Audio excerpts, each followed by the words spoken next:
어, 이게 감신대 전체 수석이었단 말 제가 잘 안 좋아하는 거는 입학은 수석으로 했는데 졸업은 간신히 하고 제가 뭐 공부도 이렇게 좀 하려다가 말고 목회도 뭐 개척교회에서 하는데 잘 안 돼서 지금 개척교회가 좀 힘들었어서 이제 거기 정리를 하고 그래서 할 일 없이 있다 보니까 몽골로 가서 좀 또 일하는 푸른아시아에서 일하는 기회가 생겨서 그래서 이제 가게 된 겁니다. 근데 뭐 돌아놓고 보면은 또 하나님께서 다 인도하신 거라고 고백하면서 만약에 이렇게 박해가 없었으면은 뭐 예루살렘 교회도 안디옥이나 또 다른 해외 선교로 나아가지 않았을 거잖아요. 근데 저도 가만히 그냥 목회가 그냥 저냥 됐으면 그 일산에서 목회를 했는데 계속 거기서 목회를 하고 있었을 것 같아요. 그러면 큰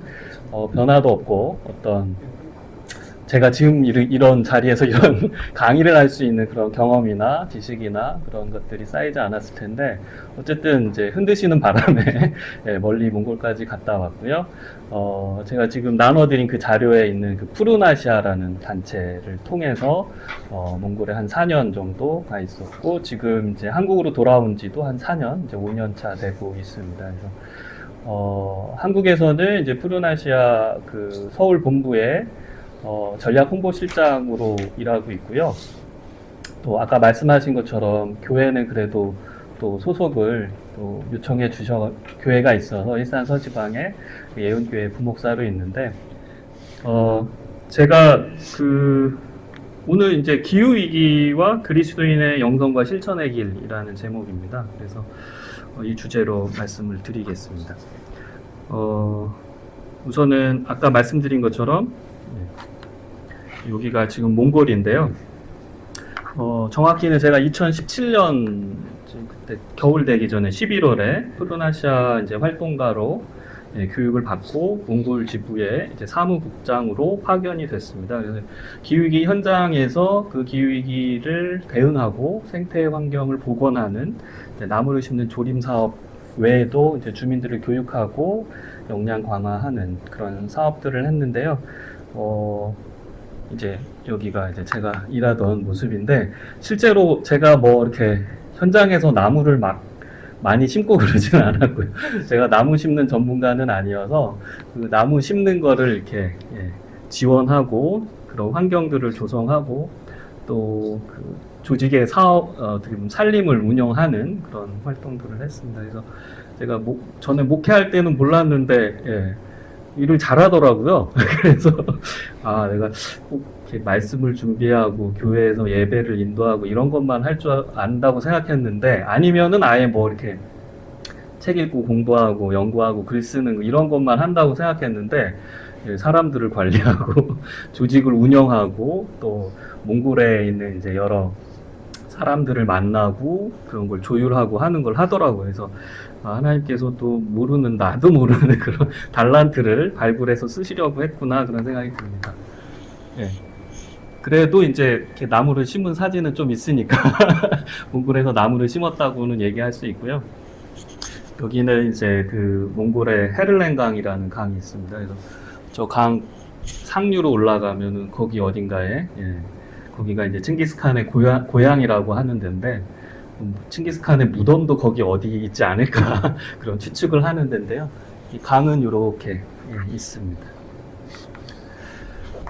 그래서 이제 제가 22년 1월에 이제 코로나도 다 겪고 힘든 시기 보내다가 한국으로 돌아왔고요. 한국에서는 이제 주로는 이제 홍보실장이니까 여러 시민들에게 이제 푸른아시아의 활동 그리고 기후위기에 대한 문제의식과 어떻게 대응할 수 있는지 이런 교육들을 주로 하고 있고요.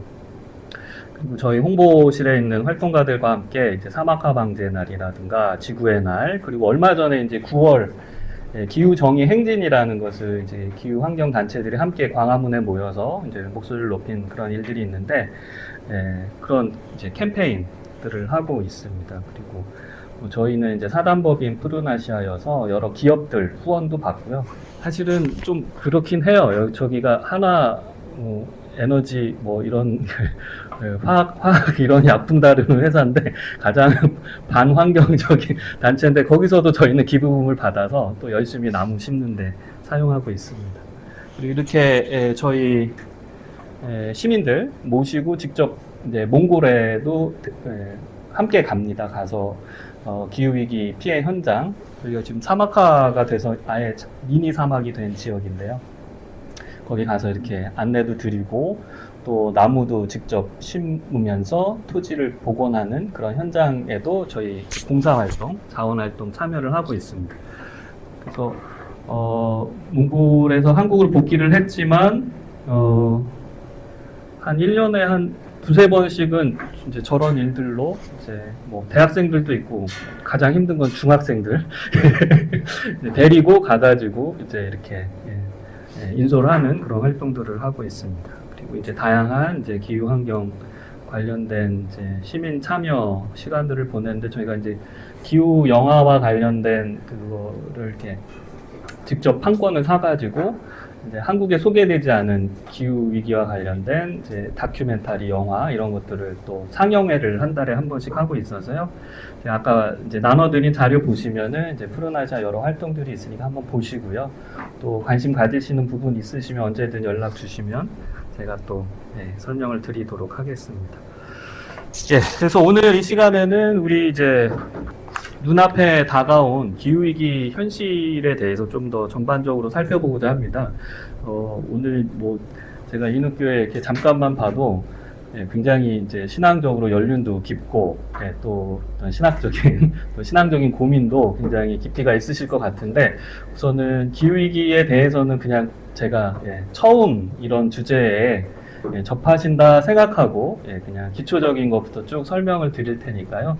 혹시 뭐 다 아는 얘기인데 라고 하셔도 다시 한번 좀 영상이나 제가 또 사진 이미지 자료를 준비해 왔으니까 한번 보시면서 지금 이제 글로벌한 전 지구적인 기후 위기 상황이 어떤지 한번 쭉 살펴봐 주시고요.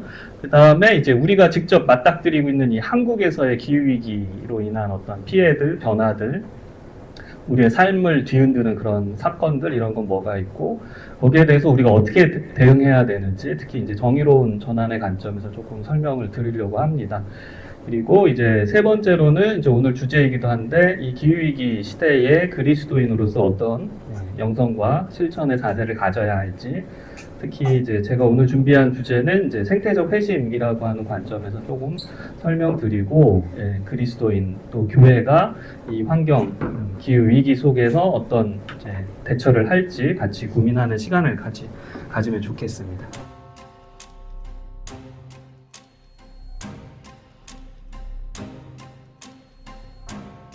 (2021년 9월) 유엔 산하의 환경재해 연구기관이 2020년과 2021년 2년 동안 세계 각지에서 일어난 10가지 대형 재난을 분석한 보고서를 공개했습니다.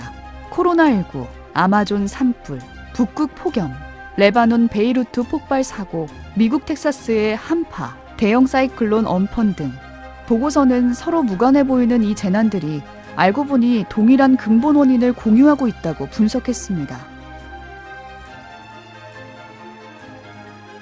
We are on a fast track to climate disaster. Major cities underwater, unprecedented heat waves, terrifying storms, widespread water shortages, the extinction of 1 million species of plants and animals. And this is not fiction or exaggeration. 우리가 사는 지구에는 아주 오랜 시간에 걸쳐 만들어진 온도 조절 시스템이 있습니다. 하늘, 바다, 땅, 숲, 바람, 빙하. 덕분에 지구상의 생물은 멸종하지 않고 지금까지 살아남을 수 있었죠. 각각의 장치가 조절하는 건 바로 대기에 떠다니는 이산화탄소의 양입니다. 생물이 숨쉬며 만들어지는 이산화탄소는 대기에 섞여 있을 땐 태양 에너지를 가두면서 지구를 계속 데웁니다. 그래서 온도 조절 시스템은 이 탄소를 오랜 기간 동안 깊은 땅이나 바닷속에 꼼짝없이 묻혀있게 만들기도 하죠. 이산화탄소의 위치를 순환시키며 지구를 적정 온도로 조절하는 겁니다. 이전에 가장 속도가 빨랐던 자연적 기후변화는 지금으로부터 2만 년 전 빙하기에서 간빙기로 가기까지 걸렸던 10,000년이었다고 합니다. 그때 지구 평균 온도는 약 4도가 상승했습니다. 이 격변기 이후 지구는 역사상 손에 꼽히는 온화한 기후에 다다랐습니다. 덕분에 인류는 문명을 이룩할 수 있었죠. 그런데 지구가 이제 한 번도 경험해보지 못한 무서운 속도로 뜨거워지고 있습니다. 우리가 지금 겪고 있는 기후변화는 방금 전 말했던 가장 빨랐던 자연적 기후변화 속도의 약 25배. 지구의 온도는 산업화가 본격적으로 시작된 후 1.1도가 올랐으니까요. 시작은 화석연료의 발견이었죠. 탄소를 품고 오랫동안 잠들어 있어야 했던 물질이 강제로 끄집어내져 연료로 태워지면서 지나치게 많은 이산화탄소가 대기 중으로 퍼졌고 그 결과 온도 조절 장치는 서서히 고장나게 됐습니다. 이미 과학자들은 지구의 온도가 산업화 이전 대비 1.5도 이상 올라가게 되면 인류에게 극도의 혼란이 닥칠 가능성이 높아진다고 경고해왔습니다. 태풍과 홍수, 폭염, 가뭄과 같은 극심한 자연재해의 강도와 빈도가 급격히 증가하고 전 세계 식량 공급이 불안정해지고 전염병이 늘어나고 국제분쟁과 내전이 촉발되고 그 결과 세계 인구 중 절반이 생존하기 힘들어질 수도 있다는 겁니다. 이 상황을 막으려는 인류는 2030년까지 매년 내뿜고 있는 온실가스 양의 43%를 줄여야 한다는 계산이 나왔습니다. 8년.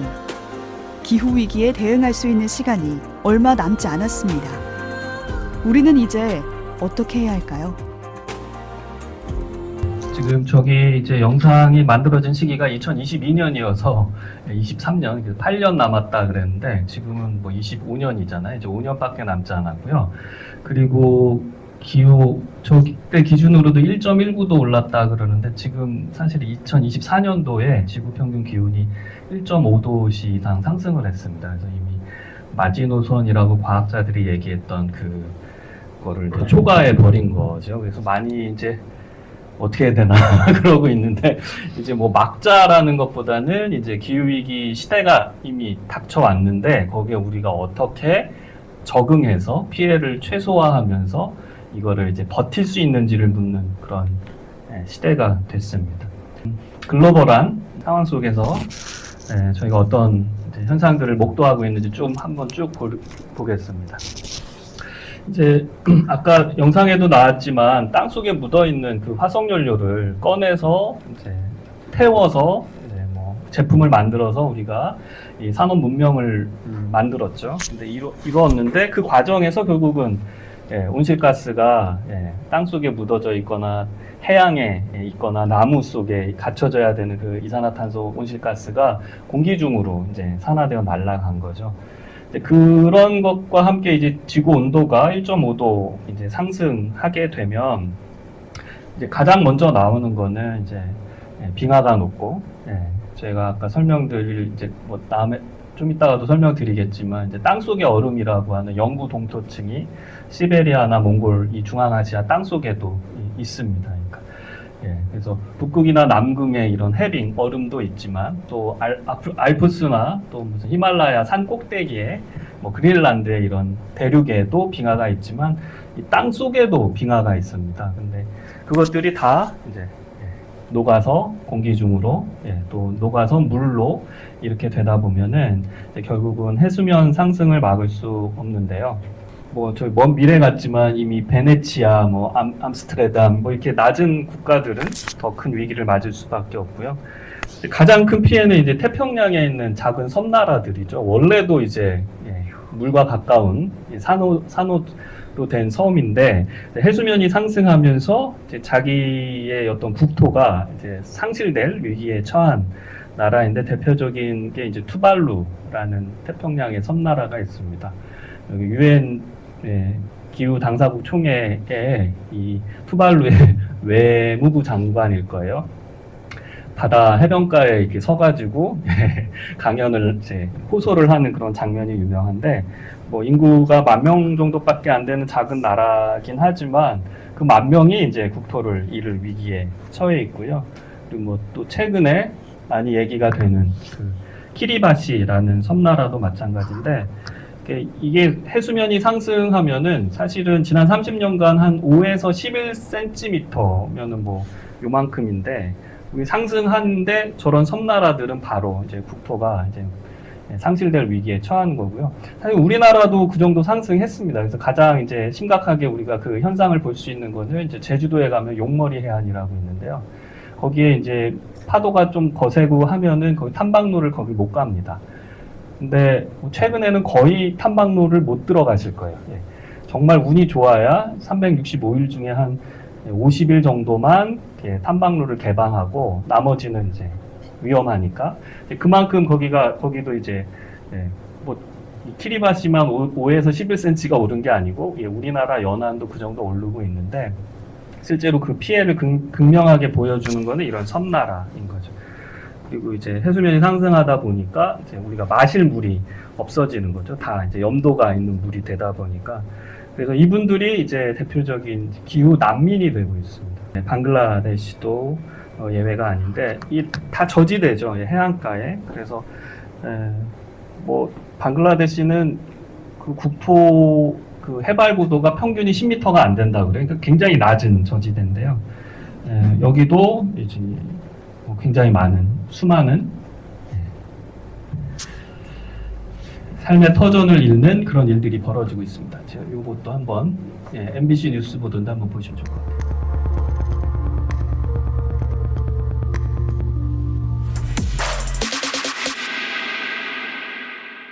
제 뒤로 보이는 건 멀쩡한 마을과 집이 물에 잠겨 사라지고 있는 방글라데시 남부의 모습입니다. 국토의 80%가 저지대인 방글라데시는 전 세계에서 해수면 상승으로 인한 피해가 가장 심각한 곳 중 하나인데요. 2050년까지 2천만 명에 달하는 사람들이 삶의 터전을 잃게 될 거란 전망까지 나오고 있습니다. 먼 미래가 아니죠. 이미 현실이 된 기후위기 현장을 기후환경팀 김민욱 기자가 전해드립니다. 3시간 넘게 강줄기를 따라 내려가던 보트 너머로 작은 섬마을이 나타납니다. 위태로운 마을의 모습. 나무 밑동과 집의 기둥이 다 물에 잠겨 있습니다. 다른 집들과의 연결로가 끊긴 채 홀로 물에 떠 있는 집들도 여럿입니다. 방글라데시 서남부 겐지스 삼각주에 위치한 마을 칼라바기. 이 칼라바기의 집들은 이렇게 나무로 얼기설기 만들어져 있는데요. 이 집을 받치는 기둥은 하루의 절반 이상은 물속에 잠겨 있습니다. 말 그대로 수상 가옥인 겁니다. 집 안은 성인 둘이 간신히 몸을 누일 정도의 공간뿐입니다. 원래는 여기 차가 들어왔나요? 네. Current 소lar 시스템. 길도 전기도 끊긴 섬이 된 지는 불과 3년. 마을의 모습이 원래 이렇지 않았습니다. 위성사진으로 본 칼라바기의 모습입니다. 2011년만 해도 강에 둘러싸인 긴 반도 형태의 마을이 비교적 온전한 모습입니다. 그런데 마을 폭이 점점 좁아지더니 2019년쯤 길이 끊어지고 2022년엔 마을 절반이 잘린 듯 물에 잠기고 일부는 섬이 됐습니다. 이런 극적인 변화는 해수면 상승과 열대성 폭풍, 지반 침하 등의 영향 때문입니다. 방글라데시 해안은 지난 25년 동안 26cm, 연평균 11.6mm의 해수면 상승이 발생했습니다. 논과 밭이 물속에 가라앉아 버렸습니다. 주민들은 삶의 터전을 잃고 고향을 등졌습니다. 3년 전 칼라바기를 떠난 묵다둘 씨도 마찬가지입니다. 오랜만에 찾은 고향. 집은 이제 흔적도 없고 물에 잠긴 나무와 전봇대가 위치를 짐작하게 합니다. এই যে আমাদের বাড়ি এখানেই ছিল এটাই আমাদের বাড়ি ছিল সবাই তারা চলে গেছে কোথা থেকে কোথায় গেছে তা তো কোনো খবর নাই. 가족들과 함께 17km 떨어진 이주민 정착촌으로 옮겼지만 이곳의 상황도 녹록치 않습니다. 집들은 대부분 이제 방 한 칸이랑 뭐 좀 주방처럼 사용하고 있는 다용도실이 하나 있고 화장실은 이렇게 공동으로 사용하고 있습니다. পারতেছি কিন্তু সমস্যা হয়েছে এই জায়গায় একটু কাজ কাম কম দিন আনা দিন খেতে খুব কষ্টের পরে জীবনযাপন করতেছি আর কি. 칼라바기 북동쪽으로 20km가량 떨어진 항구 도시 몽글라. 뱃삭 200원을 내고 공장으로 출근하는 이들 상당수는 기후변화로 고향을 등진 사람들입니다. 그렇다고 도시 주변이 안전한 건 아닙니다. 몽글라 인근의 칠라바자르. 활기찬 시장 바로 옆 주민들이 줄을 지어 둑을 쌓고 있습니다. 여러 채의 집과 축구도 할 수 있었던 넓은 강변이 물속에 잠겼습니다. মানে তারপর থেকে যে আমি যেটুকু মানে যতটুকু দেখেছি আমাদের ঘরই ছিল ওই অনেক দূর আমরা ভিতরে চলে গেছি, সে নদী ভাঙে মানে সে ঘরটা সব চলে গেছে নদীতে। তারপর আমরা ভিতরে গেছি। 기후변화에는 국경이 없지만 그 피해는 유독 저개발 국가에서 도드라집니다. 방글라데시 남부 삼각주의 해수면은 2050년 32cm, 2100년에는 88cm까지 상승할 것이란 예상이 나왔습니다. 그리고 2050년까지 2천만 명에 달하는 사람들이 삶의 터전을 잃을 것으로 전망되고 있습니다. MBC 뉴스 김민욱입니다. 예, 이렇게 그 해수면 상승으로 인한 그 삶의 터전을 잃어버리는 이 기후 난민 문제는 이제 지금 이제 그 태평양 지역 그리고 이제 저 지대 그런 지역만은 아니고요. 아까 보셨던 것처럼 베네치아라든가 예, 그 해상 도시라고 우리가 알고 있는 그런 이제 서구 선진국의 여러 국가들 또 저희 뭐 한국도 마찬가지입니다. 아까 뭐 제주도 얘기도 했지만 해안가에 저희도 가만히 보면은 낮은 지역에 여러 주거지들이 있는데요.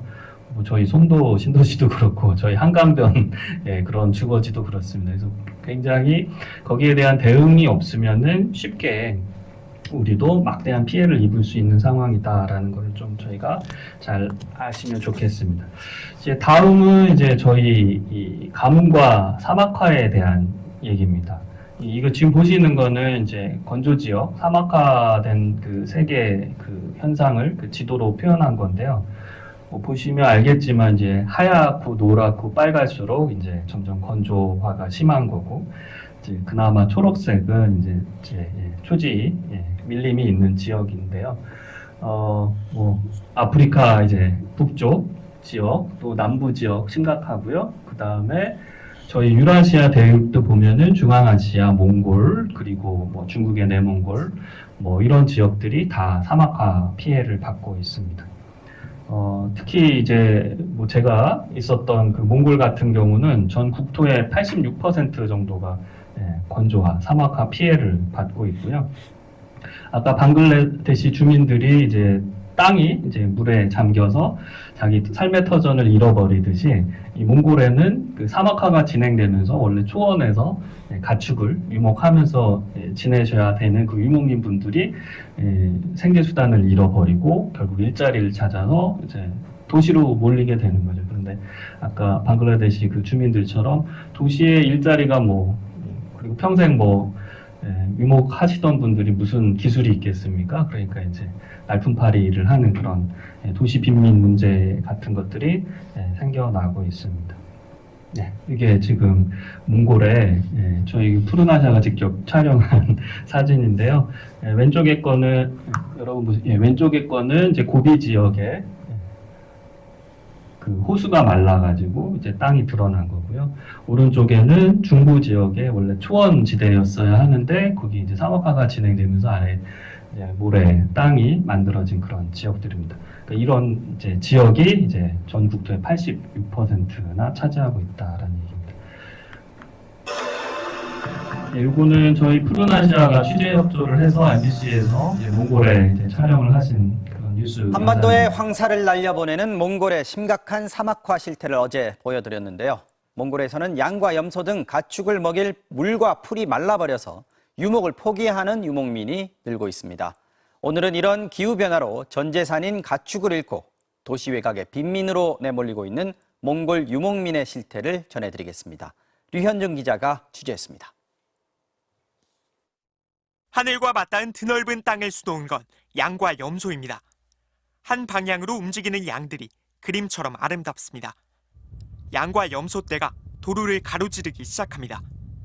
지나가던 트럭은 익숙한 풍경을 마주한 듯 속도를 늦춥니다.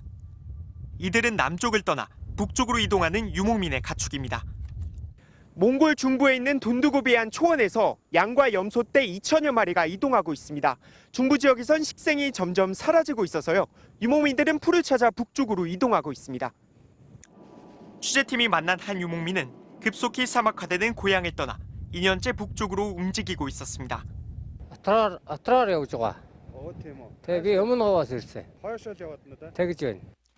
몽골 남부에서 20여 년간 유목민으로 살아온 막마르수랭 씨. 풀은 줄어들고 가축에게 먹일 물도 부족합니다. 인근 5km 안에 있는 샘물은 모두 말라버려 땅을 파고 지하수를 끌어올려 간신히 버티고 있습니다. Одоо сүүлийн үед хэцүү санагдаж байгаа юм чи одоо бэлчээр усал байна да. Одоо ус ногоо нөлтөө ургахгүй. 대이시 티셔의 노들 평균 기온은 상승하지만 겨울 추위는 더욱 독해졌습니다. 극심한 한파를 몽골 사람들은 조드라고 부릅니다. 지난 2016년 겨울 조드가 닥쳤을 때 촬영된 영상을 보면 소와 양 등 수많은 가축이 떼죽음을 당했습니다. 몽골 당국은 초원의 사막화를 늦추기 위해 염소보다는 양과 소를 키울 것을 권고하고 있습니다. гол одоо энэ зөвлөлтөнд нөлөөлдөг энэ бэлчээрийн одоо ургамалд одоо өр нөлөө үзүүлдэг мал бол энэ 아도 야마 2. 그러나 근본적인 대책이 되기는 힘들어 보였습니다. 많은 유목민이 유목을 포기하고 도시로 몰려듭니다. 평생 가축만 키우던 유목민이 대도시에서 할 수 있는 일은 많지 않습니다. 수도 울란바토르 외곽에 있는 쓰레기 매립장입니다. 트럭이 쓰레기를 내려놓기 무섭게 사람들이 달려듭니다. 사람들이 자기 몸보다 큰 넉마를 들고 어딘가로 실어 나릅니다. 네, 쓰레기 매립지 내부로 들어왔고요. 트럭들이 계속 들어와서 새로운 쓰레기를 쏟아내면 그 안에서 뭐 공병이라던가 분될 만한 것들을 넉마에 주워 담는 모습을 볼 수 있습니다. 도시로 몰려든 유목민 중 일부는 쓰레기 매립지에서 재활용품을 주워 팔아 생계를 이어갑니다. авдаг болгоныг л түүндээ тэгэл нэг өдөрт нэг 30-40 мянган төгрөг гэх юм өөрөө. Тэгэл нэг өдөртөө нэг хоолныхоо мөнгийг аргалаад тэгээ 4 хүүхэдтэйгээ амьдардаг. 4년 전 유목생활을 접고 이곳에 온 한 유목민입니다. 그리운 초원은 이제 그림과 사진에만 남아 있습니다. 여름에는 집 앞에 설치한 게르에서 잠을 자며 하늘과 땅을 벗삼아 살던 초원 생활을 추억합니다. Яг хүүхэд нас бага нас маань бидний үе чи өвөө эмээ дээрээ ийм малта хөдөө байж тэгж нөгөө нэг амьдраад сурчсан болохоор ерөнхийдөө яг болдог бол мэдээж хөдөө. 몽골 당국은 지금까지 60만 명, 매년 4만 5천 명의 유목민이 수도로 몰려오고 있다고 말합니다. 유목 생활을 앗아간 기후 변화는 초원을 호령하던 유목민들을 환경 난민으로 내몰고 있습니다. MBC 뉴스 류현준입니다. 그러니까 이렇게 기후 위기로 인해서 이제 환경이 이렇게 황폐화되면은 거기에 터를 잡고 살아가시던 그 주민들이 결국 자기 고향, 자기 마을에서 살 수가 없고 그 마을이 와해되고 공동체가 붕괴가 됩니다. 그러면은 새로운 공간으로 이동해서 생계를 유지하기 위해서 되게 보면은 이제 안 좋은 그런 이제 노동 현장에 처해지게 되는 거죠. 예, 다음은 이제 산불이에요. 이거 계속 들어도 뭐 여러 가지가 많은데, 뭐 우리나라에도 최근에 저쪽 고성이든 저쪽 산청이든 거기 산불이 많이 있어서 문제가 됐는데, 이 글로벌하게도 굉장히 큰 문제가 되고 있습니다. 특히 아마 2020년이었던 것 같은데 호주에서 산불이 있어가지고 여기 그림 보시는 것처럼 캥거루랑 코알라, 제가 별명이 코알라인데 안타깝게도 이런 이제 동물들이 큰 피해를 입었고요. 또 호주라는 그 드넓은 땅에 굉장히 다양한 생물 종들이 사는데 이 자료에 의하면은 30억 마리의 그 동물들이 피해를 입었다라고 합니다. 동물들만 그렇겠습니까? 저기 타버린 이제 식물 종들도 복원이 불가능한 그런 생물 종들도 있을 겁니다. 그리고 23년에는 캐나다, 그리고 올해 초에 이제 캘리포니아 LA 지역에 큰 산불이 있어가지고 헐리우드 유명 배우들의 그 대저택까지 다 소실되는 그런 큰 피해가 있었는데, 다행히 이런 이제 미국 같은 선진국 나라들은 인명 피해는 좀 적은데 재산 손실이 너무 큰 거죠. 그래서 화재 보험 들었던 그런 보험사들은 거의 이제 망할 정도로 억대의 이제 보험금이 나가야 되니까요. 예, 그래서 이게 전 세계적이고요. 그 다음에 이제 최근에는 이제 유럽에서도 스페인이나 포르투갈, 그리고 몇 해 전에도 그랬는데 올해 또 그리스 이런 지역에 큰 산불이 있었다고 합니다.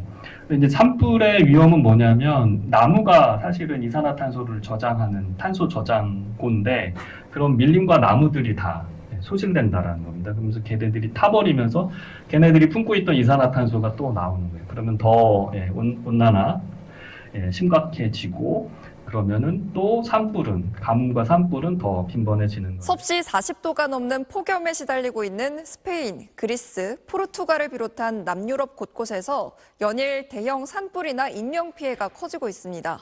주민과 관광객 수천 명이 대피하기도 했는데 해당 국가들은 자체적으로 진압이 어렵다며 유럽연합 등의 지원을 요청하고 있습니다.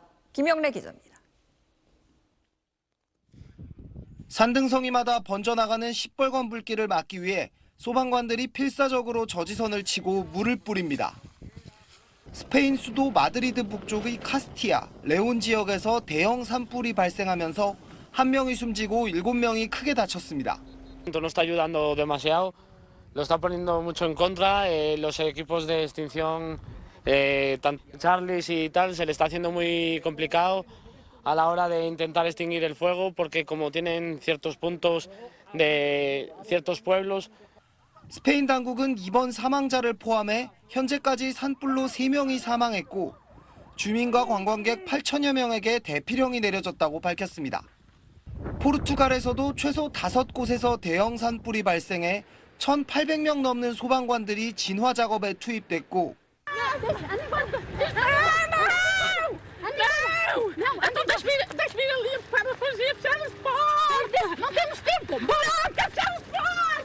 그리스에서 세 번째로 큰 도시 파트라스에서도 산불이 번져 주민 7,700여 명이 황급히 몸을 피했습니다. 이번 산불 가운데 일부는 고의적인 방화로 발생했지만 대부분은 섭씨 40도가 넘는 폭염 탓에 산림이 극도로 건조해지면서 발생한 걸로 추정됩니다. 스페인에선 최고 기온이 45도까지 치솟은 폭염이 열흘 넘게 계속되고 있습니다. 남유럽 전역을 덮친 대형 산불에 피해국들은 자체적으로 진압이 어렵다며 유럽연합 등의 지원을 요청하고 있습니다. 프랑스는 어제부터 스페인에 산불 진화용 비행기 2대를 투입했다고 밝혔습니다. SBS 김영래입니다. 예, 그리고 다음은 또 기후가 이상해지니까 별의별 일들이 많이 생기는데 폭우와 홍수입니다. 여기는 2020년 이제 파키스탄에서 한 달 동안 이제 기록적인 폭우가 내려가지고 그 당시 이제 국토의 3분의 1이 물에 잠겼다고 하고요. 3,300만 명이 넘는 그런 피해, 그러니까 자기 집을 잃은 거죠. 그리고 그 중에 이제 대부분이 어린이와 노약자분들이 피해를 입었고요. 한번 생각해 보십시오. 이제 국토의 3분의 1이 물에 잠긴다. 지금도 회복 중에 있고 완전한 복원은 참 어려운 그런 상황에 있고요. 이렇게 가난한 나라만이 아니고 이렇게 여기는 이제 유럽에 여기 독일 21년에 독일 홍수가 굉장히 심각했고 벨기에에도 그랬습니다. 그래서 기후위기 피해가 이제 가장 이제 취약한 나라, 취약한 계층의 사람들에게 더 큰 피해로 다가오지만 남의 나라 얘기가 아니고 잘 사는 나라, 부유한 사람들도 뭐 산불이든 폭우든 가리지 않죠. 그래서 전 세계적인 문제이고 계층을 떠난 문제이다라는 거를 우리가 조금 생각해 보면 좋겠습니다. 그리고 올해 참 다행은 큰 태풍이 안 나와서 그나마 다행인데요. 2023년이었죠. 그 흰남노 태풍이 이제 불어가지고 특히 포항 지역에 홍수 나면 절대 지하 주차장에 내려가지 마십시오. 차 뺀다고 그러지 마시고 목숨이 더 중요하기 때문에 빨리 대피를 하셔야 되는데 지하 주차장에 이제 차 빼러 가셨다가 거기 안타까운 또 분들이 이제 또 유명을 달리하셨고 그리고 그 당시에 이제 포항대철도 물에 잠겼습니다. 그래서 인명 피해, 또 산업 피해 이런 것들이 막대한 것이 바로 이런 태풍 피해인데요. 이게 그럴 수밖에 없어요. 뭐 미국 같은 쪽에는 이제 허리케인이 날로 더 강도가 세집니다. 태풍도 마찬가지고요. 왜냐하면은 아까 빙하가 담고 있어야 되고 땅 속에 얼음인 영구동토층, 땅 속에 갇혀 있어야 되는 그 물들이 다 기화돼가지고 하늘로 올라가기 때문에 이 무거운 대기 중에 이 수증기들이 쏟아지는 거죠. 그리고 이제 기압의 변화 이런 것들도 있다 보니까 허리케인, 이런 사이클론, 강력한 태풍들이 이제 막대한 피해를 일으키고 있습니다. 그래서 최근에 이제 과학자들은 지구 온난화, 워밍, 지구가 따뜻해진다. 이거 너무 낭만적인 표현이잖아요. 그래서 이제 보일링, 끓고 있다라는 표현으로 바꾸자. 뭐 우리 표현으로는 뭐 끓고 있다라고 표현하기가 어려우니까 열대화라고 이렇게 바꿔서 얘기를 하고 있습니다. 그래서 그냥 단순히 이제 온난화, 따뜻해진다라는 게 아니고 지구 열대화, 지구가 이제 끓게 되는 그런 현상을 얘기하고 있습니다. 조금 더 이제 현실적으로 우리 국내에 벌어진 기후위기 현상들, 그리고 거기에서 우리가 어떻게 조금 대응을 모색할 수 있는지 그 부분을 좀 살펴봤으면 합니다. 먼저 나오는 거는 이제 22년이었죠. 네, 벌써 몇 해 전이네요.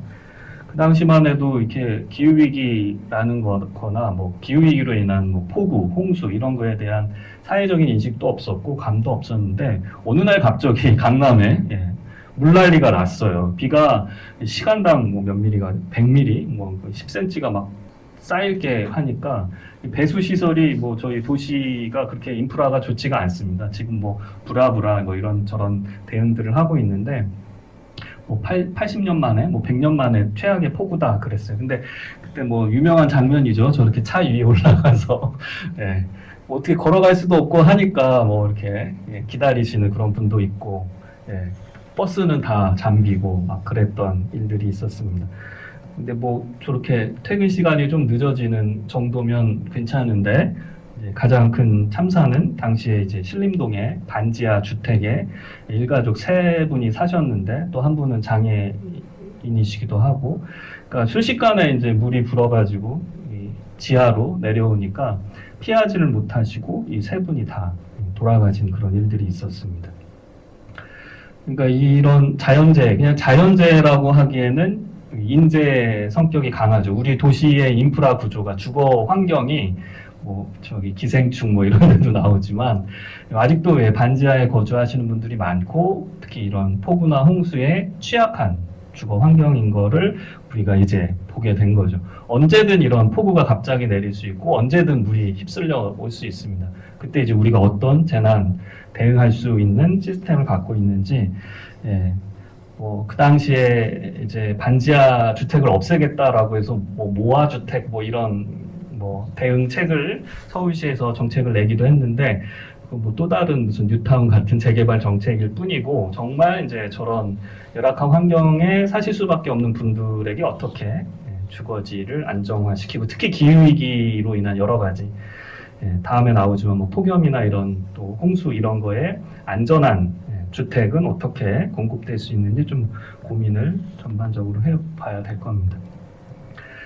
그리고 또 다른 거 이제 폭염이죠. 여름마다 이제 너무 더워가지고 야, 이게 한국이 이렇게 더웠나 그런 생각이 드는데, 그냥 뭐 웬만히 덥다라는 게 아니고 정말 위험한 날씨라고 할 수 있습니다. 뭐 몇 해 전 올해도 더웠는데 23년에는 뭐 서울 최고 온도가 막 38도, 뭐 아스팔트 막 이런 도시 열섬 현상 되면 뭐 40도까지 오르는 경우도 있어서, 또 올해도 역시나 역대급 폭염이 이어졌고, 그나마 좀 추석 지나면서 조금 선선해져서 살만하게 됐는데 굉장히 심각한 문제입니다. 특히 이제 이 폭염 같은 경우는 저희 이제 근로 환경에도 굉장히 영향을 미치죠. 더우면은 시원한 에어컨 밑에 가서 더위를 피할 수 있으면 좋은데, 그 무더운 폭염주의보가 이렇게 발효된 그 뜨거운 날씨에도 뭔가 일을 그 뙤약볕 아래서 하셔야 되는 분들이 있다는 거죠. 물류, 택배 이제 그런 하시는 분들, 또는 이제 건설 현장에 계신 분들, 최근에 이제 그 법률이 이제 발효가 돼서 그런 폭염주의보나 이제 그게 이제 온도, 이 저런 작업장에 이제 온도를 재게 돼 있습니다. 그래서 최소 일정 온도가 되면은 뭐 휴식 시간을 제공하고 뭐 그런 식으로 이게 뭐 법률이 통과되긴 했는데, 실제로 저런 데서 사실 열사병 때문에 이제 돌아가신 분들도 생기고 그런 일들이 많이 생겨난 이후에 이제 그런 조치가 벌어진 거고, 그런 조치를 또 이렇게 적용받을 수 있는 이제 사업장 규모도 또 다 다양해가지고, 특히 이제 이주 노동자분들이 이제 집단적으로 이렇게 하시는 데는 거기는 어차피 불법으로 이주 노동을 하고 있기 때문에 저런 이제 대처를 잘 받을 수 있는지도 의문인 상황입니다. 또 저희 농촌 같은 경우는 이제 어르신분들이 농촌의 주요한 이제 일들을 하시는 분들인데, 농사일 하려고 이렇게 밭에 이제 나가 보시는 것도 힘든 그런 날씨이고요. 그냥 좀 더우면은 안 나가 보셔도 좋겠는데 또 어르신들이 또 이제 밭 키고 농사일 하시는 게 이제 또 애지중지 하시니까 나가셨다가 또 이렇게 쓰러지시고 또 생명을 잃으시는 일들도 굉장히 많이 있습니다. 그리고 이제 저 옆에 보시면은 또 이제 혼자 계시는 독거노인 분들, 쪽방촌에 계신 분들은 날씨가 더운데 뭐 에어컨이 어디 있습니까? 선풍기라도 있으면 좋은데 그나마도 없어서 그냥 더위를 그냥 온몸으로 그냥 받으시다가 안타깝게 돌아가시는 일들이 정말 반복되고 있습니다. 그래서 아예 이제 저희 행정안전부에서 폭염 3대 취약 분야가 딱 나왔어요. 독거노인이나 취약계층, 그리고 공사장이나 야외 근로자들, 그리고 이제 고령층 이제 농사하시는 분들이 위험이고요. 어쨌든 폭염 피해도 이거는 우리나라 사례이긴 하지만 이제 약간 불평등하게 적용이 되죠. 에어컨에서 그 더위를 피할 수 있는 그런 계층의 분들하고 전혀 그거를 이렇게 대응할 수 없는, 그러니까 저소득층이 폭염으로 인한 사망 비율이 더 높다라는 이런 연구도 있습니다. 그리고 이제 저희 한국 같은 경우는 특히 반도이고 뭐 사실 먹거리가 풍부한 나라인데 이 기후위기 때문에 사실은 저희 이제 밥상 식탁도 많이 변화가 생길 거로 예상이 되고요. 특히 이제 뭐 채소값이나 뭐 사과는 여전히 비싸더라고요. 그리고 비싼 사과인데도 맛이 없더라고요. 왜 그런가 했더니 이제 기후 변화 때문에 이제 예전에 사과를 생산하던 뭐 어디 사과가 맛있나요? 뭐 대구나 어디 문경이요. 예? 문경. 문경 사과. 예. 근데 이제 그런데 이제 사과 재배 잘 이제 맛이 없어요. 이제 진짜 대관령에서나 아니면 저쪽 파주, 저쪽 북쪽에서 이제 사과 재배를 해야 된다 그런 얘기도 있고요. 오히려 남부 이런 데는 망고라든가 열대, 아열대 과일을 이제 재배하셔야 될 수도 있고요. 그리고 뭐 이렇게 재배하는 걸 바꿀 수 있으면 좋은데 또 이제 어업 하시는 분들은 아예 이제 그 어종이 바뀌니까 특히 이제 가장 안타까운 게 이제 오징어가 없죠. 저희 울릉도 동해 오징어가 이제 안 잡힙니다. 너무 비싸요. 그리고 뭐 고등어, 뭐 명태 이런 것들은 이미 다 외국에서 잡아온 걸 하지 근해 이제 어업이 굉장히 바뀌고 있다라는 거예요. 그래서 어족 자원의 대이동이다라고 하는데 이제 어업에 종사하시는 분들은 거기에 이제 적응이 안 되기 때문에 우리의 또 그런 농촌과 또 어촌 또 우리의 식탁도 또 굉장히 심각한 상황에 놓여 있습니다. 오징어가 얼른 멀리 가버렸어요. 그래서 아예 찬바다에 사는 애들은 더 이상 이제 한반도 동해나 서해는 뭐 이제 아예 안 잡히고요. 이제 딴 거 드셔야 될 수도 있고요. 아니면 이제 원양 그 업으로 잡아온 거를 수입산을 드셔야 되는 그런 상황입니다. 그래서 기후 위기로 인해서 우리의 여러 가지 이제 삶의 공간에서 변화들이 생기는데 그 변화에 이제 빠르게 적응하면서 이제 계속 우리는 삶을 유지해야 되기 때문에 그런데 이제 거기에 적응이 이제 안 되거나 못 되거나 따라갈 수 없는 계층의 분들은 그 기후위기 피해를 이제 온몸으로 이제 맞닥뜨리면서 생계의 위기 또 생존의 위기를 겪을 수밖에 없다라는 상황입니다.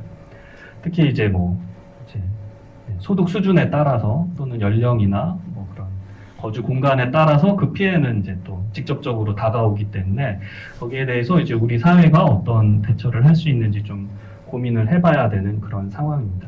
그래서 이제 그걸 얘기할 때 이제 저희와 같은 기후 환경 단체뿐만 아니라 이제 글로벌한 기후 위기 국제 기구에서도 말하고 있는 게 정의로운 전환을 해야 한다라고 얘기를 하고 있습니다. 저스트 트랜지션이라고 하는 이 정의로운 전환은 기본적으로 기후위기 변화가 전 세계 어느 누구에게나 큰 피해로 다가오지만 특별히 전환의 과정에서 취약계층이 있을 수 있고 아까 그런 노동자들이라든가 그런 분들에게 사회적 안전망을 제공하면서 기후위기에 대응하는 탈탄소 사회, 화석연료를 기반으로 하는 탄소 사회가 아니라 재생에너지를 기반으로 하는 탈탄소 사회로 전환해 가야 한다. 그 과정에서 이탈되는 사람들이 없게끔 함께 가는 정의로운 전환을 이루자라고 하는 것이 지금 이제 얘기가 되고 있습니다. 뭐 예를 들자면은 기후위기 대응하려면 에너지 전환을 해야 하는데요. 그러니까 석탄, 석유에 기반해서 저희가 발전을 하거나 공장을 돌리거나 뭘 생산하면 안 됩니다. 그러면은 깨끗한 청정 에너지를 사용해야 되는데 화석 연료 석탄 화력 발전소 같은 거 이제 더 이상 지으면 안 됩니다. 근데 이제 얼마 전에 이제 삼척에 석탄 화력 발전소를 지어서 이제 큰 문제가 되긴 했는데 뭐 우리나라 정부는 큰 문제는 아니에요. 그냥 짓고 싶으면 지고 원전도 또 짓고 싶으면 짓는데 그러니까 이런 것들을 전환할 때 그 과정에서 어차피 이제 거기서 먹고 사시는 분들이 있잖아요. 뭐 화력 발전소에서 일하시는 노동자들 그럼 이분들은 어떻게 새로운 일자리를 얻을 수 있느냐 이런 것들에 대해서 좀 고민을 해야 되는 거죠. 그리고 아까 폭우로 피해받은 그 반지하 주택에 거주하시는 분들이 더 이상 그런 위기에 노출되지 않도록 어떻게 이제 주거 정책을 해야 되는가 이 모든 게 다 포함해서 또는 이제 해안가 저지대에 사시는 분들 해수면 상승으로 또는 태풍이나 뭐 비가 많이 내렸을 때 거기서 침수됐을 때 어떻게 이거를 대응해야 하는가 이런 여러 가지 주거, 근로, 환경 또 이렇게 먹거리 이런 문제에서 피해가 없게끔 보호하며 보장하면서 가자는 게 바로 이 정의로운 전환입니다. 그래서 이 정의로운 전환의 목소리가 사실은 저희 이제 오늘 이제 주제로 가는데요. 이제 그리스도인들이 조금 관심 가져야 되는 겁니다.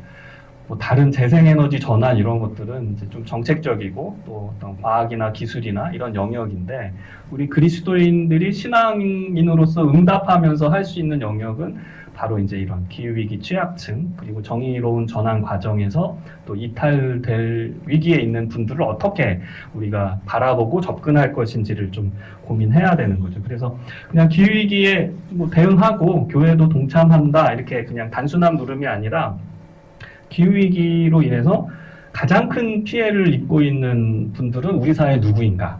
가장 큰 고통을 당하는 우리 사회의 낮은 자들, 약자들은 누구인지를 그리스도인들은 좀 더 구체적인 질문을 갖고 좀 살펴봐야 된다는 거죠. 그리고 우리가 그분들을 어떻게 돌보고 보살피고 함께 삶을 지속 가능한 삶을 유지할 수 있도록 할 수 있는지 이런 물음도 우리 그리스도인들이 나중에 던지고 함께 고민할 수 있다면 정말 좋은. 그래서 이제 이런 질문들이 이제 우리를 이제 신앙의 자리로 돌아오게 하는데요. 마지막 주제입니다. 기후위기에 대한 그리스도인의 응답은 어떻게 나타나야 되는지를 조금 살펴볼 수 있겠습니다. 그리스도인으로서 어떻게 이 기후위기 시대를 살아낼 것인가, 그리고 이게 아까 뭐 기후위기 취약까지 말씀도 드렸지만 이 불평등한 사회 구조 속에서 정의로운 전환을 이룬다는 것, 이게 하나님의 정의의 문제이기도 하고요.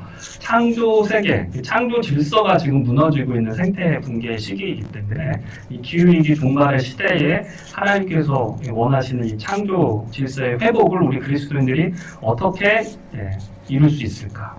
어떤 행동을 우리가 취해야 될까를 한번 물어볼 수 있다라는 거죠. 이 기후위기 시대에 우리 교회가 이 도전에 어떻게 응답할 것인지를 함께 고민하면 좋을 것 같습니다. 제가 좋아하는 그림인데요. 코알라가 이제 호수 산불 있었을 그 당시에요. 불에 타가지고 이렇게 아파하니까 저기 밑에 있는 애는 북극곰이죠.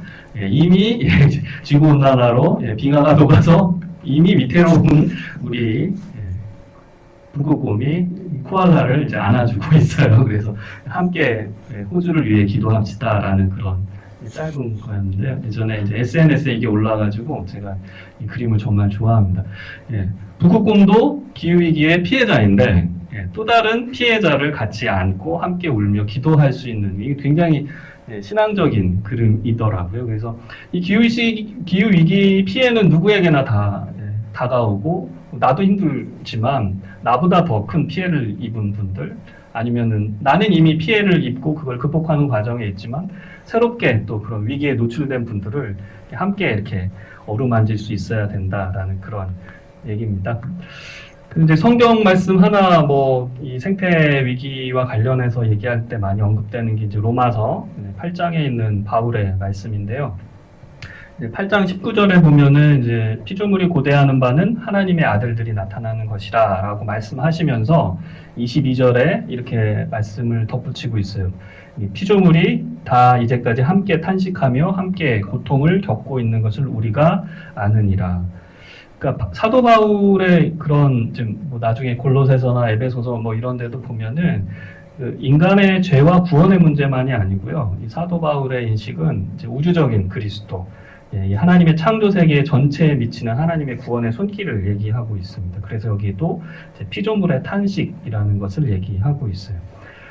물론 여기 바울이 피조물의 탄식이라고 할 때는 무슨 하나님의 그 피조 세계가 무슨 하나님의 말씀에 불순종을 한 적이 뭐가 있겠습니까? 인간의 불순종으로 세계가 타락한 세계가 됐잖아요. 그러니까 인간의 문제죠. 피조물의 탄식이라고 하면 애꿎은 우리 나무와 풀과 뭐 동물과 식물과 바다에 있는 것들, 또 대기에 있는 것들, 또 땅에 있는 모든 하나님의 생명들이 어찌 보면 하나님의 이 창조 세계의 모든 이제 만물들이 인간의 과오와 인간의 욕심과 인간의 탐욕과 인간의 잘못으로 어떻게 보면 고통의 나락으로 빠진 거이죠. 근데 사실은 이것을 다시 회복해야 하고 다시 모든 피조물의 탄식을 함께 아파하고 탄식하면서 다시 하나님의 창조 질서로 회복하게 하는 일도 결국은 뭐 나무가 풀이 동식물들이 하겠습니까? 결국은 인간의 과오로 만들어진 범과지만 또 인간의 어떻게 보면은 올바른 행동으로 그걸 또 극복해야 되는 그런 과제가 주어지고 있습니다. 하나님의 창조 질서가 무너졌는데 인간이 어찌 보면은 이게 정말 딱 들어맞아요. 이 화석연료 사용으로 인해 가지고 온실가스가 배출되면서 인간은 산업화의 과정 속에서 굉장히 꿀물을 완전 단물을 다 지금 뭐 저희가 이렇게 편안하고 안락하고 건물 짓고 뭐 요즘에 AI라고 해서 새로운 기술 문명이 발달하는데 결국은 석탄, 석유, 화석연료를 사용해서 그 문명을 이룬 거거든요.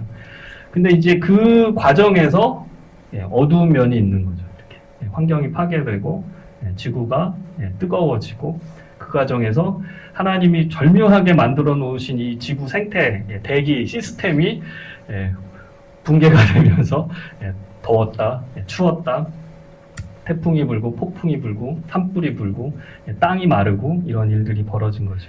구약에 있는 이제 노아의 그 방주 이야기가 이제 오버랩이 되면서 다 이렇게 떠올라지게 됩니다. 창세기 6장에 보면은 이제 노아의 방주 이야기가 나오는데요.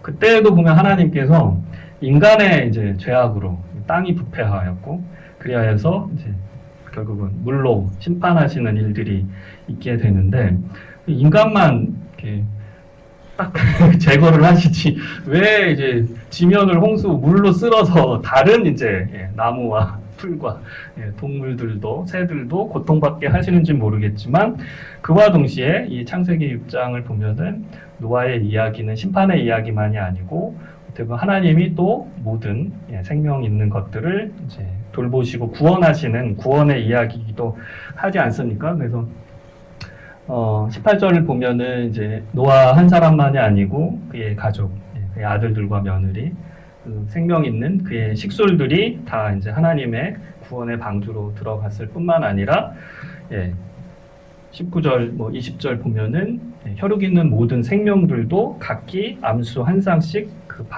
방주 안으로 들어가게 하셔서 그 생명을 보존하게 하라라고 이렇게 말씀하시는 구절이 나옵니다.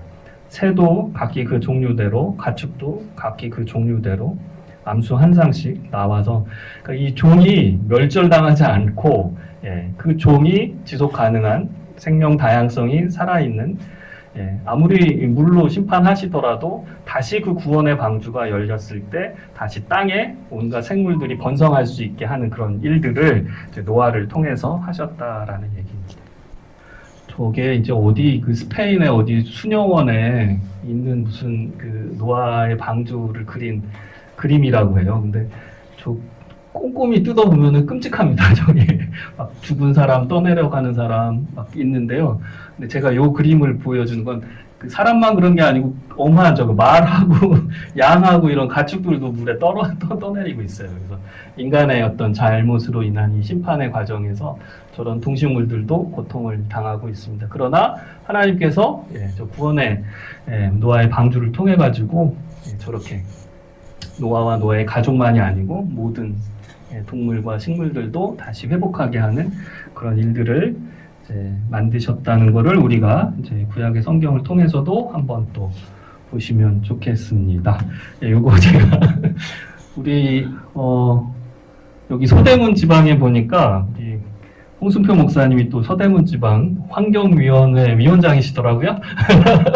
그래서 저렇게 정말 좋은 이런 연합 예배 행사를 기획하셔서 하시는 걸 보고 저희 우리 사실 여기 다 감리교인이신지 어쩐지 모르겠지만 좀 뭐 서울연회 서대문 지방만이 아니고 뭐 다른 연회 다른 지방들도 뭐 매번 그럴 수는 없지만 저런 환경 선교 주일이나 창조절이나 또는 그런 의미 있는 그 기간에 저희가 뭐 웨슬리 기념성회 할 때 뭐 연합 집회도 하고 뭐 이렇게 여러 가지 뭐 사경회도 하고 하지만 환경에 대해서도 좀 이제 교회가 연합해서 함께 저런 이제 좋은 강의도 듣고 함께 뭐 할 수 있는 그 활동들을 좀 모색하면 얼마나 좋을까라는 생각을 했습니다. 왜냐하면 교회가 이 기후위기 시대에 노아의 방주 같은 하나님의 그 창조의 회복을 만들어내는 그런 이제 공간이 돼야 된다라고 생각되기 때문인데요. 제가 요새 이제 많이 고민하는 거는 교회에서 이제 설교나 강의나 할 수 있을 때 이제 좀 말씀드리는 게 이제 회심, 그 중에서도 이제 생태적 회심이라는 얘기를 합니다. 바울의 말씀이나 아니면 노아의 방주 이야기를 통해서 우리가 결국은 도달해야 되는 거는 이제 우리 자신을 좀 돌아봤으면 한다는 거죠. 물론 이제 회심이라는 뭐 단어, 그 회심이라는 주제는 오늘 우리 신앙인들에게 굉장히 중요하죠. 우리의 삶과 방향, 인식을 전반적으로 다 하나님을 향한 방향으로, 죄가 아니라 타락이 아니라 하나님을 향한 의로운 방향으로 전환해야 된다라는 그런 말씀이니까요. 근데 거기에 이제 오늘 기후위기 시대의 상황을 우리가 좀 접목을 하면 좀 생태적인 회심이 필요하다. 물론 일반 저희가 뭐 그 기후환경 단체에서 일하면서 거기서도 아까 정의로운 전환이라는 말을 씁니다. 근데 저는 이제 회개, 메타노이아, 회심이라는 말이 더 강력한 말이라고 생각하거든요.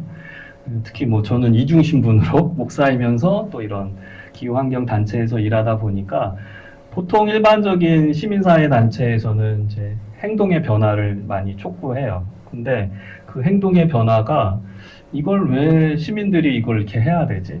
물어보면 특히 답은 없어요. 그냥 우리 시민으로서의 의무라든가 아니면은 이제 아예 또 이쪽에 계신 분들은 이제 모든 생명과 자기 인간의 그거를 일체화하는 그런 뭐 생태주의자 분들도 계시지만 일반 이제 시민들에게 나의 어떤 행동에 나의 어떤 생각에 나의 어떤 그 내가 지금까지 누려오던 그런 모든 것들이 결국 만들어 놓은 결과물이라는 거예요.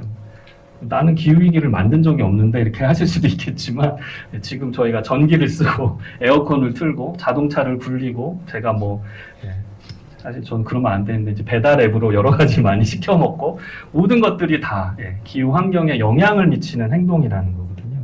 그래서 생태적 관점에서도 인간은 죄인일 수밖에 없어요. 인간의 생명 자체, 인간의 문명 자체가 결국은 그 만들어내는 결과물이 하나님의 창조 세계에 뭔가 악영향을 미치면 악영향을 미치지 좋은 선의 영향을 미치진 않습니다. 인간이 그런 존재인 거죠. 그렇다고 한다면 인간도 그 마음을 바꿔야 된다는 거죠. 그런 이제 생각을, 그런 믿음을, 그런 가치관을 전적으로 바꿔야 된다는 겁니다.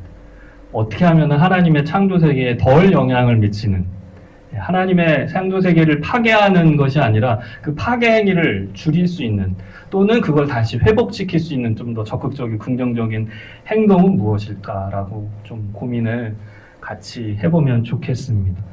그러면 이제 그게 우선은 이 자연을, 일반 시민사회 분들은 그냥 자연이죠. 그리고 더군다나 우리가 산업화 과정에서 느낀 자연은 하나의 재료고 자원이고 도구잖아요. 우리가 이제 뭐 집을 지으려면 시멘트가 필요하니까 땅을 파고 석회 그걸 해가지고 시멘트를 만들잖아요. 그러니까 내가 좀 편안하고 잘 먹고 잘 살려면 이용하면 되는 게 이제 자원이라고 불린 자원인데 이런 시선 자체가 이제 바뀌어야 되는 거죠. 특히 우리 그리스도인들은 이 세계는 하나님이 지으신 자연입니다. 하나님이 만드신. 물론 그게 인간이 땅에 번성하고 생육하기 위해서 주신 하나님의 그 아름다운 창조 세계이지만 또 인간에게 그거를 잘 관리하라고 맡겨주신, 청지기로서 관리하라고 맡겨주신, 그래서 잘 돌보고 보살피라고 어떻게 보면 위임해주신 권한이거든요. 근데 이제 인간 중심주의, 또 소비주의, 또는 기술 만능주의 이런 세계관에서 지난 100년, 200년을 이제 인류 사회가 좀 갖고 왔는데 그 과정에서 이제 자연은 그냥 소비해 버리면 되는 거.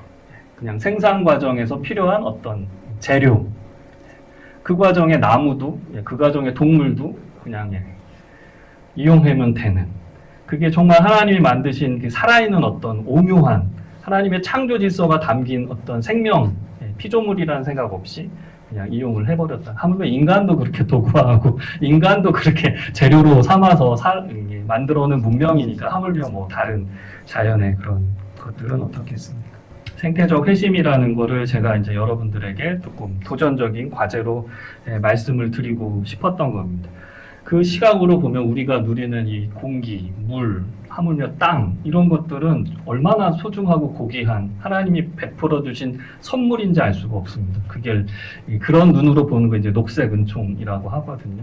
하나님의 그리스도의 십자가를 통한 그 적색 은총만이 아니라 하나님께서 이 자연에 베풀어 주신 너무도 놀라운 하늘의 달과 별, 이 땅과 바다에 껴하는 모든 이 창조물들이 사실 오묘하게 우리의 생명의 터전으로서 이게 작용하도록 하나님께서 만들어 놓으신 이 시간과 공간인데 그 속에서 그거를 하나님의 은혜, 하나님의 선물로 보지 않고 그냥 나의 소유물, 뭐 내 땅 내가 마음대로 한다는데 내가 가진 선산 내가 마음대로 골프장 짓는다는데 누가 뭐라 그래, 내 건데. 근데 내 거가 아니라는 거죠. 도대체 어떻게 산과 나무와 풀과 바다와 공기가 내 거일 수가 있겠습니까? 하나님의 것이죠.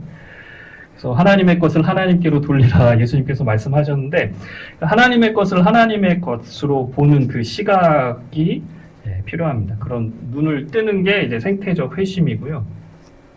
그래서 뭐 일회용품을 사용하고 어쩌고 그 행동으로 가기 전에 우리는 그 전 단계 이 회심의 단계에서 좀 더 깊이 우리 자신을 돌아보고 이 인간 사회가 만들어 놓은 이 오늘날의 이 현대 문명, 이 경제 시스템 이런 것들을 좀 꼼꼼히 되새겨 봐야 됩니다. 그러면 너무 하나님 앞에서 부끄럽고 죄송한 일들이 굉장히 많을 겁니다. 이제 좀 정리를 하겠습니다. 그래서 우리가 신앙 공동체 그리스도인으로서 길을 묻다라고 오늘 주제가 그랬는데 이제 기후위기 시대에도 우리가 어떤 길로 나가야 될지 묻는 그런 이제 그리스도인 신앙인들이 되셨으면 좋겠고요. 그래서 이 앞서 살펴본 기후 환경, 뭐 글로벌한 차원, 한국의 국내적인 상황 되게 많이 안 좋구나. 되게 저렇게 피해받는 분들이 있구나. 그냥 그런 정도로 그냥 뭐 생각하고 지나가시는 게 아니고 정말 이거를 하나님의 하나의 저는 물론 그랬죠. 몽골 가서 하나님의 계시적인 사건으로 봤으면 좋겠어요. 그 강남에 거기 새 모녀가 그 홍수로 돌아가셨을 때. 그리고 그 호주에 산불이 나서 그 캥거루와 코알라가 불에 탄 모습으로 있을 때 그게 하나의 계시적 사건, 하나님께서 진리를 노출해 주시는 그 사건인 거죠. 그래서 그냥 불에 탄 코알라가 아이고 안타깝다가 아니라 그런 몸부림으로 거기서 이렇게 떨고 있는 그 코알라의 몸짓이 우리에게 경종을 울려주고 있다는 거죠. 걔가 말을 한다 그러면 하나님의 말씀을 하겠죠. 야, 너희 인간들의 과오로 인해서 내가 이렇게 불타고 있다, 고통받고 있다. 너의 과오를 알겠느냐라는 그런 물음을 던지고 있는. 그러니까 우리는 그래서 이런 여러 가지 사건들을 보면서 하나님의 음성을 좀 들을 수 있으면 좋겠습니다. 뭐 하나님의 음성을 직접 듣지 못하기 때문에 저희가 이제 바울의 성경 말씀도 듣고 노아의 그런 말씀도 듣고 그러니까 말씀을 이렇게 잘 접목해서 그런 이야기를 우리가 좀 경종의 목소리로 듣는 그런 일들이 있어야 될 것 같아요. 그래서 교회가 뭘 하겠냐라고 한다면 이제 이렇게 말씀을 이 생태 위기, 이 기후 위기 시대에 어떤 하나님의 음성으로 들려져야 되는지를 고민하고, 물론 목회자만이 아니고 성도님들도 그런 시각과 마음으로 성경의 메시지를 한번 다시 우리 시대에 적용해서 하나님의 창조라는 것이 어떤 의미인지 한번 이렇게 대입해보고, 그거를 교회에서 메시지로 선포하고, 또 교회에서 그런 시각으로 성경을 같이 말씀을 나누면서 묵상하고 공부하고 그런 일들을 할 수 있다면 저는 정말 좋을 것 같다는 생각이 듭니다. 제가 이제 일반 시민단체 가서도 그냥 자꾸 뭐 전등불 끄고 뭐 이거 일회용품 사용 안 하고 이런 얘기 안 해요. 왜냐면 그거 뭐 중요하겠습니까? 이 시대가 바뀌고 이 문명이 바뀌어야 되는 굉장히 큰 단위의 문제입니다. 그래서 정치가 바뀌고 경제 시스템이 바뀌어야 되고요. 나라와 나라의 국가 간의 외교가 바뀌어야 되는 너무 큰 문제이기도 합니다.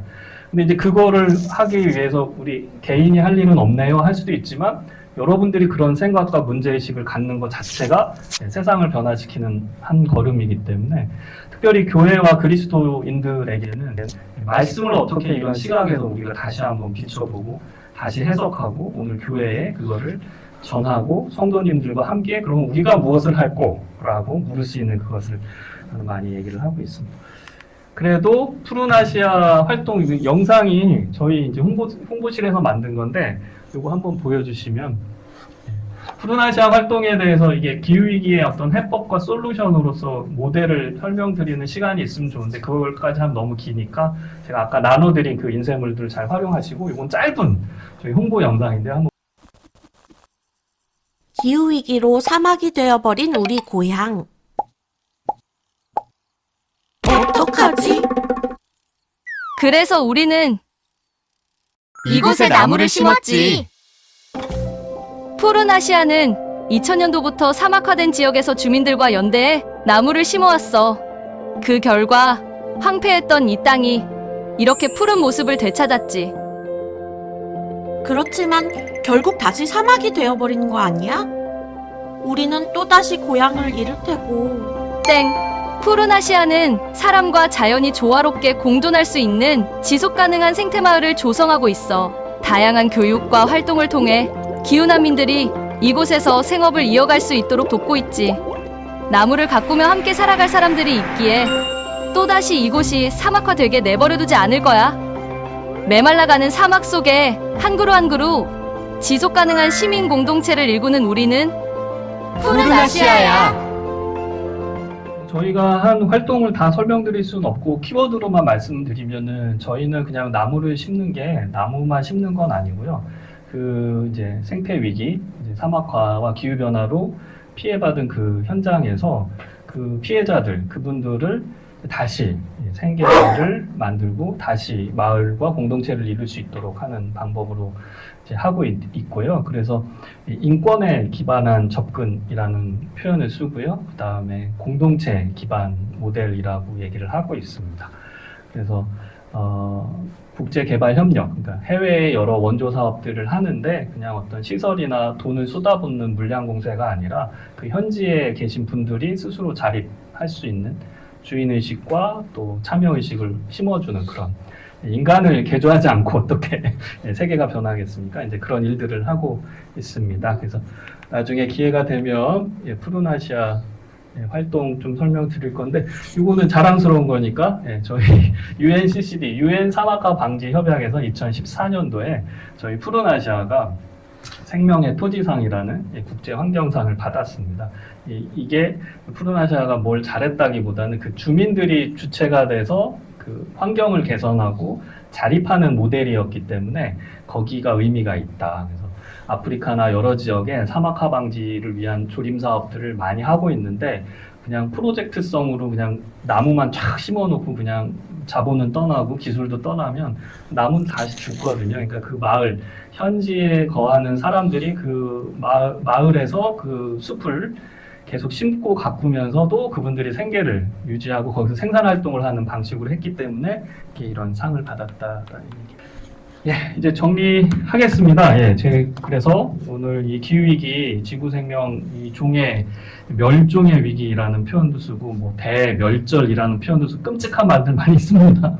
예, 그리고 지구 멸망, 막 이런 얘기를 쓰는데, 어찌 보면 이 기후위기 종말의 시대에 우리가 환경을 어떻게 다시 잘 복원하고 돌볼까, 우리 그리스도인으로서 좀 한번 깊이 되돌아봤으면 하고, 그거를 제가 좀 뭐 거창한지 어쩐지 모르겠지만 생태적 회심이라는 표현으로 말씀을 드렸습니다. 그래서 정말 하나님이 지으신 이 피조물들을 잘 돌보고 가꿀 수 있는 그런 청지기로서의 사명, 그린 청지기라고 했는데 그린 보케이션, 그린 이제 사명을 우리가 좀 품고 좀 그런 시각으로 어떤 이제 저희가 여러 이제 방송 보도를 봤는데 혹시나 TV에서 그런 뉴스나 보도들이 나올 때 아이고 또 뭐 미국은 맨날 산불 나네 뭐 캘리포니아에 그렇게만 보지 마시고 그거를 좀 하나님의 경고의 메시지로 받아 안으면서 우리가 어떻게 실천할 수 있을까, 뭐부터 할 수 있을까를 함께 이 신앙 공동체 내에서